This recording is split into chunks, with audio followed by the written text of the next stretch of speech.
Hello, and welcome to Word on the Reef, a podcast where we take the plunge into one of the world's most spectacular natural wonders, the Great Barrier Reef. Before we start, I'd just like to acknowledge the Indigenous people across the globe who are at the front line of climate impacts.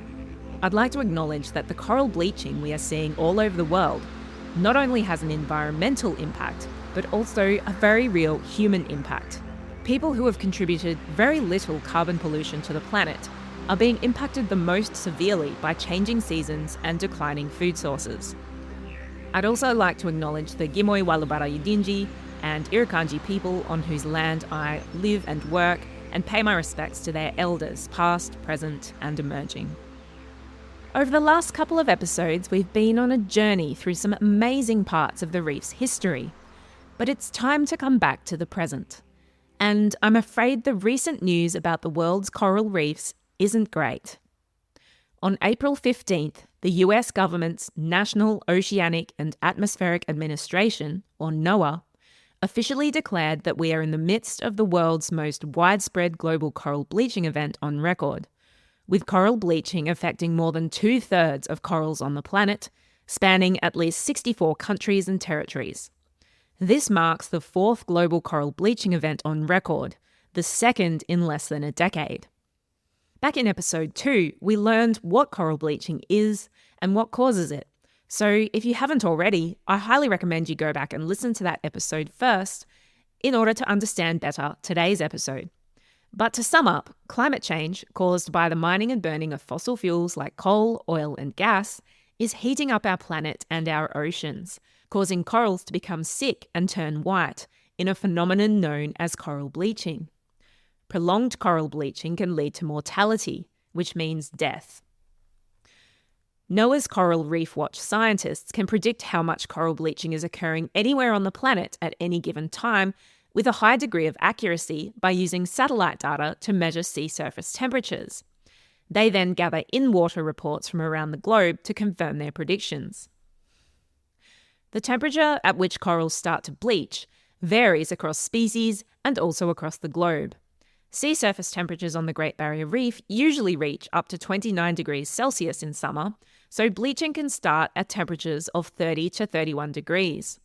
But down in Tasmania, sea surface temperatures normally only reach about 17 degrees at the height of summer, and so damage can occur at just 18 or 19 degrees Celsius because the species in that area just aren't adapted for those temperatures. So unfortunately, there really aren't many places that are safe from rising sea temperatures. The level of bleaching also depends on the length of time corals are exposed to those above average temperatures. So for example, if coral is exposed to temperatures 1 degree above average for 1 week, it might be fine. But after 4 weeks at that temperature, most corals will start to bleach. And if temperatures are 2 degrees above average, bleaching will happen twice as fast, i.e. within just 2 weeks. Multiplying the temperature elevation by the number of weeks it stays elevated for gives scientists a measurement called degree heating weeks. And the higher that number is, the more severe the bleaching. Some areas of the Great Barrier Reef this year experienced more than 15 degree heating weeks, resulting in 73% of the reef bleaching.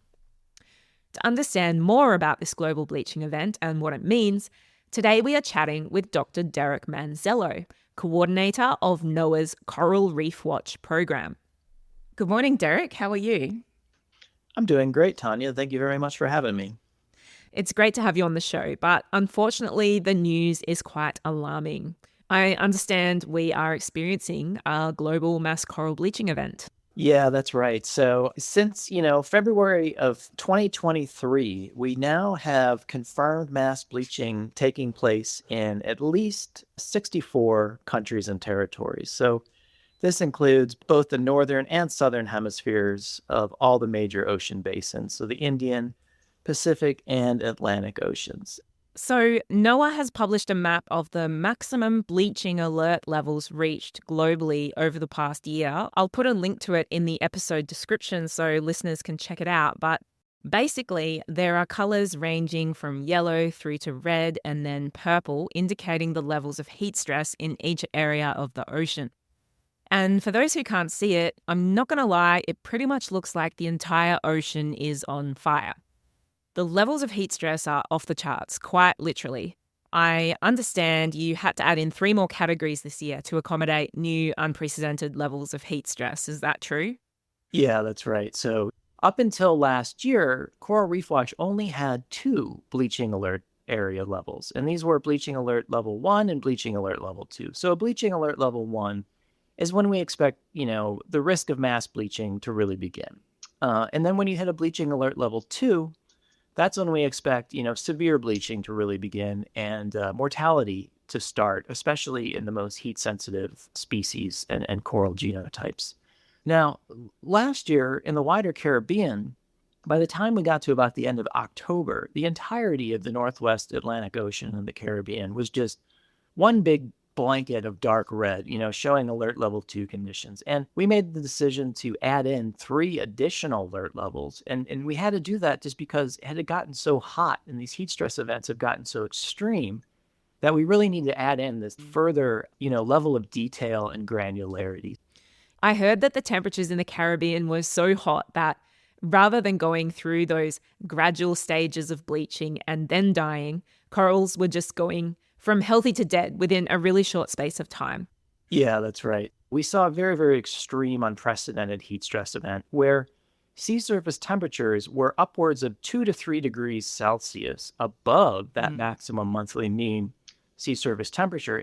And that, heat stress was so severe that we actually saw acute heat shock happening in a lot of different corals and organisms. So in the Caribbean, the 2 corals that have been most responsible, over the last 500,000 years for reef building in the Caribbean are these things called staghorn and elkhorn corals. And some of these elkhorn corals in Florida last year experienced such rapid thermal stress that they just started sloughing off their tissue. So they basically died before they had a chance to bleach.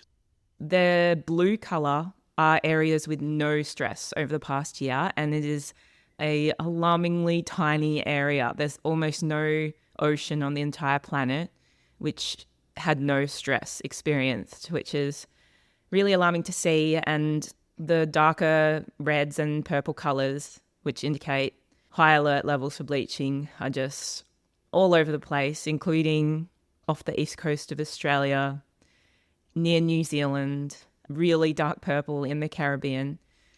And I think like around the Galapagos Islands areas, there's like a really dark purple area.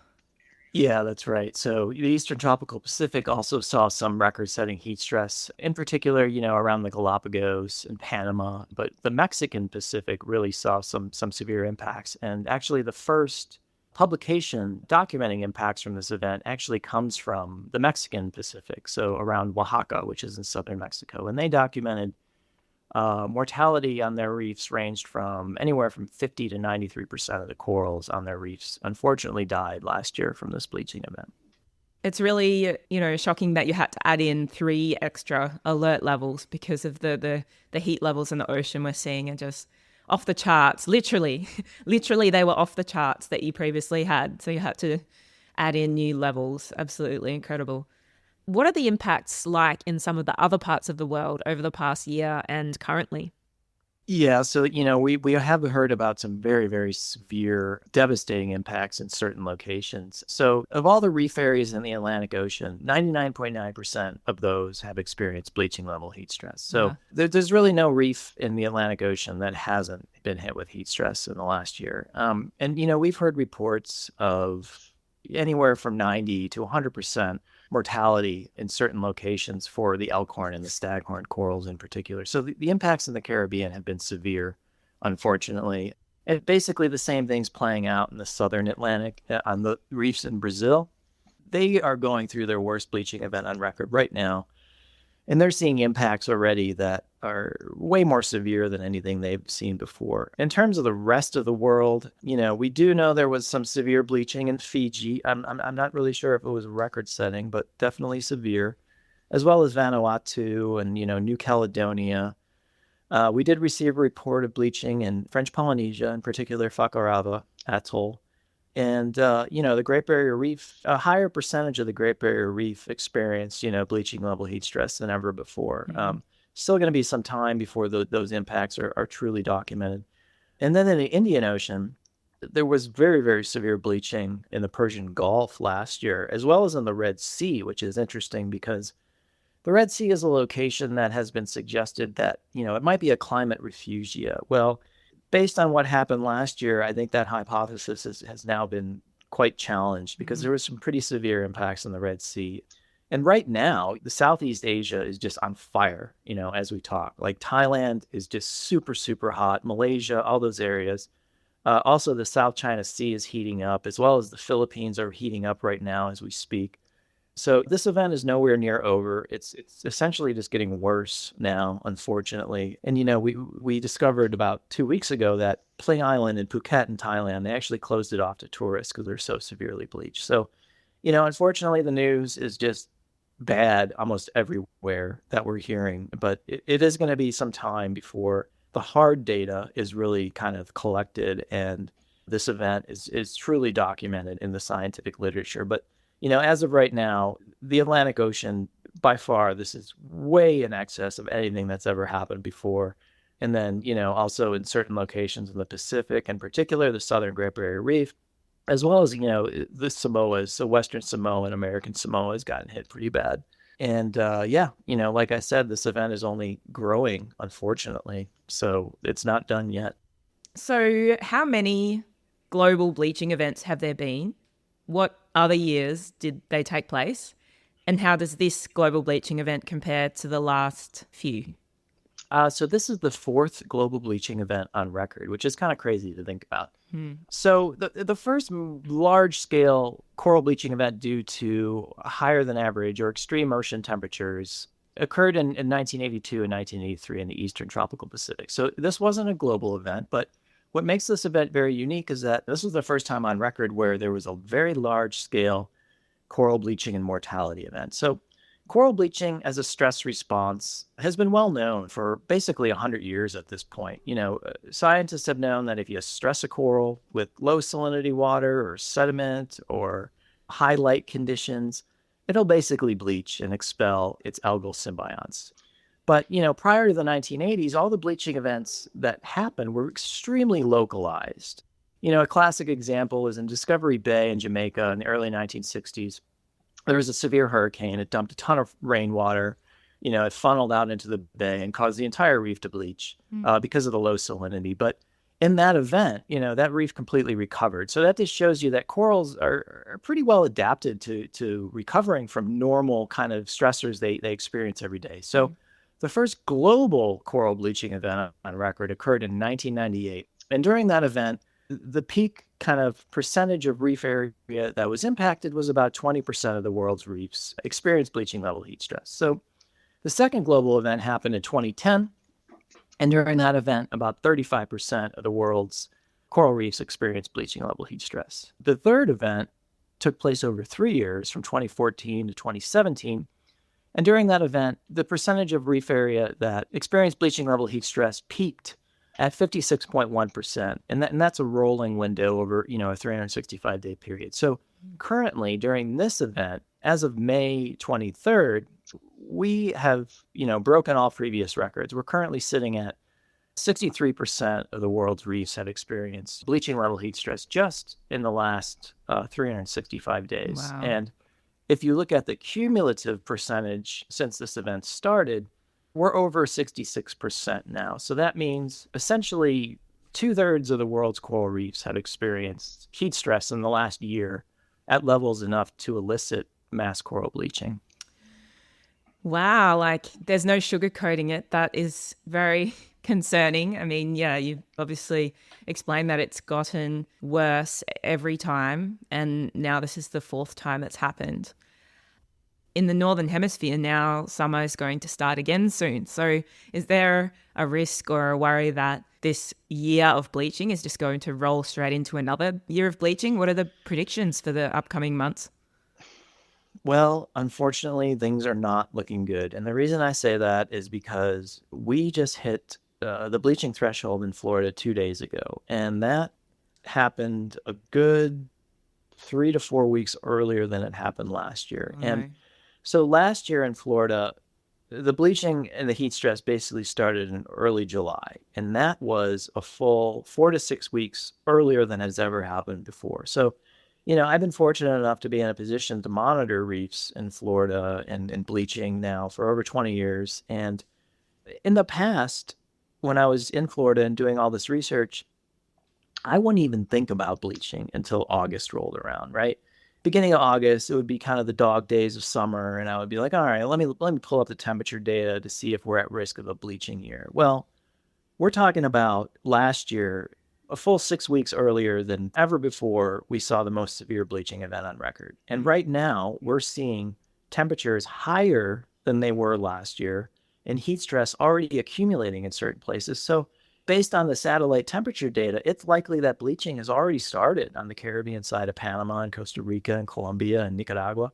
So, this basically right now, we couldn't be in a worst case situation. And the reason I say that is because last year the heat stress was unprecedented in terms of how early it started, how hot it got, and how severe the impacts were. Well, right now, we're still a good 3 weeks away from the start of summer officially, and we're already seeing heat stress accumulate. So that, if anything's keeping me up at night right now, it's that fact, because last year was just, like you said, off the freaking charts. And now this year, we're marching right towards a potentially more severe event than we saw last year. So it's very, very concerning. It's very, very alarming. And I'm really concerned right now for, the wider Caribbean and Florida, because to be brutally honest, I can't even believe what I'm looking at when I look at these satellite sea surface temperature data. Like, this is so far beyond anything I ever imagined happening, within my lifetime, that it's mind boggling.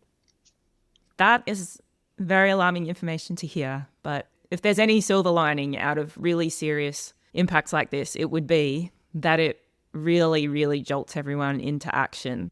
But because this coral bleaching is happening underwater and out of sight to most of the world's population, many people are probably not really grasping how serious this bleaching is and why we should care about it. So why should we be concerned as a global population about this global coral bleaching event?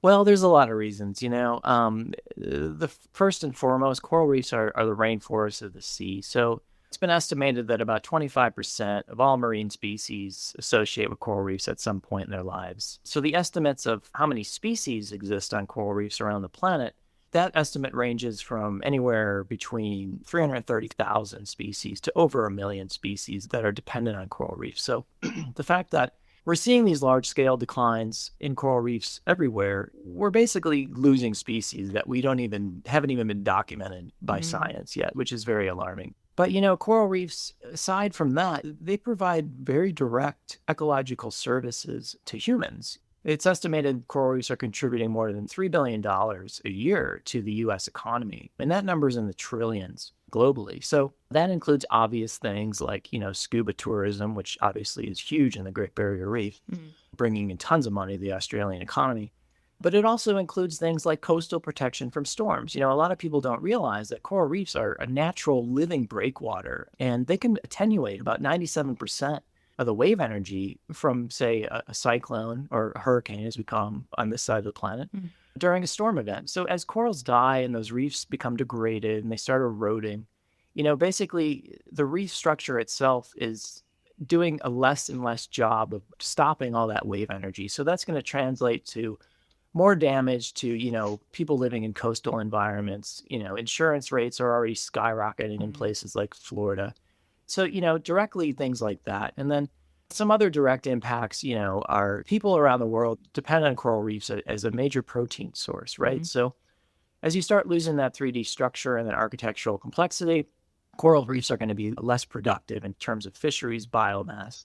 And then finally, a lot of people don't realize that coral reefs are a source of a lot of newly developed pharmaceuticals and drugs. So, some of the new experimental cancer drugs that have been developed from compounds that are only found on coral reefs. So even though this decline is out of sight, out of mind, and, some people might say, well, it's just an aesthetic issue. You're just sad because you're losing all your colorful corals. Well, it really goes way beyond that and Mm. has serious ramifications for the entire human race. We might, for all we know, the cure for cancer could be on coral reefs, and that reef could be bleaching and dying right now for all we know. Yeah, exactly. And I mean, it's also, they call it the canary in the coal mine. It's giving us a warning for other impacts which are going to flow on. If we can't save the coral reefs of the world, then what's next? The rainforests and, ultimately ourselves depend on having the right temperatures to be able to survive. So it is concerning for everyone, and it is a warning for everyone to pay attention to when we're having 2/3 of the entire planet's corals bleached. So what needs to be done to save coral reefs?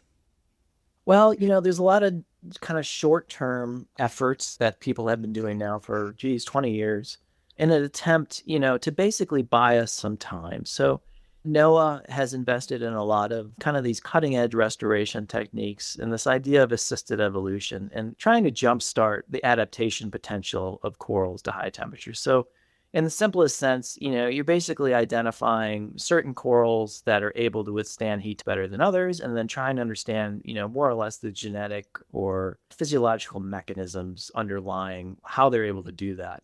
And, in places like the Australian Institute of Marine Science, which is very close to where you are, they're really the global leaders in this assisted evolution. People like Madeline Van Oppen have been culturing heat-resistant algal symbionts now for like 20 years. So there is some hope there in terms of being able to kind of offset these declines, at least on a highly localized scale. Mm. Again, we need to be realist and understand that anything we do is going to be very, very localized in nature, right? Because the GBR is bigger than the country of Italy, so it's not feasible to restore the whole thing. Mm. So there are some means and a lot of efforts taking place to restore reefs on a local scale. And then last year, when things got so bad in Florida, there was a huge effort to basically salvage a lot of the genetic diversity and basically pull corals off the reef. So we've basically gotten to a point on planet Earth where we're talking about survival of species, right? Mm. So, some of the kind of more bigger picture things that can be done. So improving water clarity, reducing land-based sources of pollution, reducing, destructive fishing practices, and making sure any fishing that takes place is sustainable, not hurting the reefs. But again, all of these things, unfortunately, are just an insufficient band-aid Mm. on, a gaping artery that Mm. is climate change impacts on coral reefs. So none of this is going away. It's only going to get worse and worse until there can be some kind of international cooperation, an agreement to, break humanity's dependence on fossil fuels. And until that happens, Mm. we're just going to see this get worse and worse and worse, unfortunately. If there are any listeners who maybe don't get to dive on coral reefs very much like you and I do, but they want to do something to help, people all over the world can do things to help, for example, with climate change, right? So what do you think people can do to help? Well, all of us should be trying to do everything we can to reduce our carbon footprint, right? And, also doing everything we can to reduce other stressors like plastic pollution and things like that. But, it's really imperative that our elected leaders really understand the significance and the seriousness of what's going on. Unfortunately, in the United States, our political atmosphere is just so divided that Mm. the two main political parties don't even talk anymore. So on one side of the aisle, we have acknowledgement and concern and intervention and, aggressive action wanting to be taken. And then unfortunately, we're just at such an impasse in the history of humanity and politically that it's a bit demoralizing at times. But, I encourage everybody to reach out to their elected leaders and let them know about what's happening, because these people are representing us, at least in democracies anyway, and they need to be aware of what's going on planet Earth. I mean, this is a really serious thing that's happening, and it's terrible to witness. Yes, absolutely. And if there are any elected leaders out there that end up listening to this, I hope that this information will inspire some bold decisions, thinking further ahead than just the current election cycle and to future generations and what sort of reef or ocean or planet we are currently building. So there's a lot of heavy information that we've learned today, but can you leave us on a message of hope? What do you focus on? What do you think we can focus on to keep ourselves going and to maintain hope?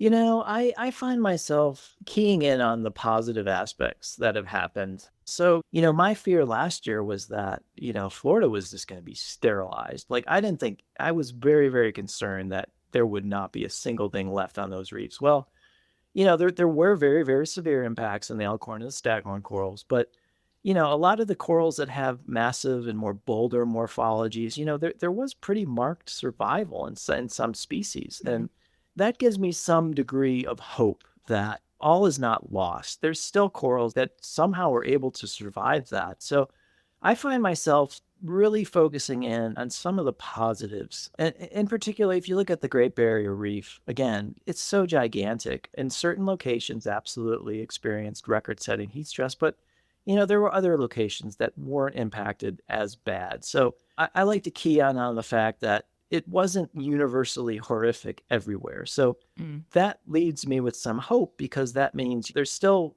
reef areas and enough corals out there to reproduce and ideally provide baby corals for some of the sites that got more severely impacted.